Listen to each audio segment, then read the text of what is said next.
तो दो वरिष्ठ नेताओं का ये व्यवहार अपने आप में सवाल खड़े करता है। इस वक्त की बड़ी खबर सियासत से जुड़ी हुई, जिसमें मंत्री अशोक चौधरी के हाथ में बायोलॉजी की किताब नजर आई है। मंत्री अशोक चौधरी इस किताब के साथ पहुंचे।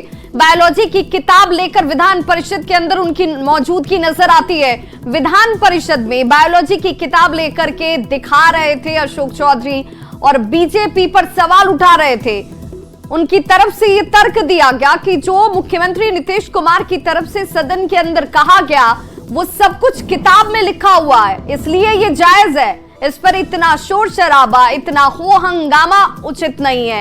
एनसीईआरटी की किताब में पूरी जानकारी है और इसी का को उदाहरण स्वरूप देते हुए मुख्यमंत्री की बातों को यहां पर कहीं ना कहीं सही साबित करने में लगे हुए थे मंत्री अशोक चौधरी। और देखिए वो तस्वीर भी इस वक्त आपके टीवी स्क्रीन पर है, जिस एनसीईआरटी किताब और उनके पन्नों को उद्धृत करते हुए, उसे दिखाते हुए उन्होंने क्या कुछ कहा है, जरा वो भी सुन लीजिए।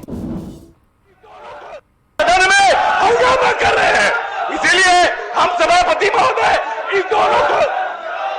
इन दोनों का हम जो आपका फोटो स्टेट कॉपी है इसको पटल पर रखने का काम कर रहे हैं।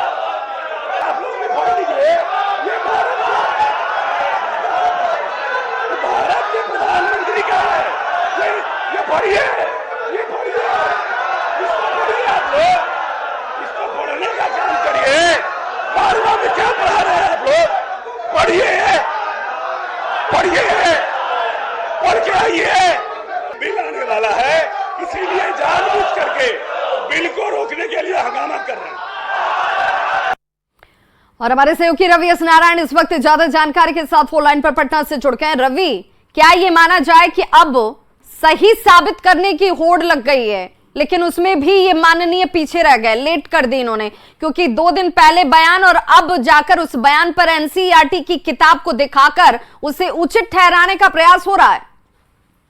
जी बिल्कुल, देखिए जिस ढंग से नीतीश कुमार के बयान के बाद माफी मांगने के बावजूद बीजेपी लगातार जो है वो सदन में अपनी बातें रख रही है, इस्तीफे की बात कर रही है, तो अशोक चौधरी ने आज जो बायोलॉजी की किताब है 12th की वो लेकर के आए और उन्होंने कहा साफ तौर पर कि जो बातें नीतीश कुमार ने कही है वो किताब में लिखी हुई है, एनसीईआरटी में है।